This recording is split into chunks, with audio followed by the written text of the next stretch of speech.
You ask Tiger to solve. This deals with linear equations with one unknown. The final result is m equals -2. Let's solve it step by step. Simplify the expression. Expand the parentheses. Simplify the arithmetic. Group all constants on the right side of the equation. Subtract 35 from both sides. Simplify the arithmetic.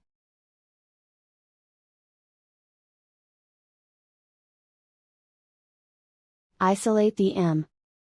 Divide both sides by 7. Simplify the fraction.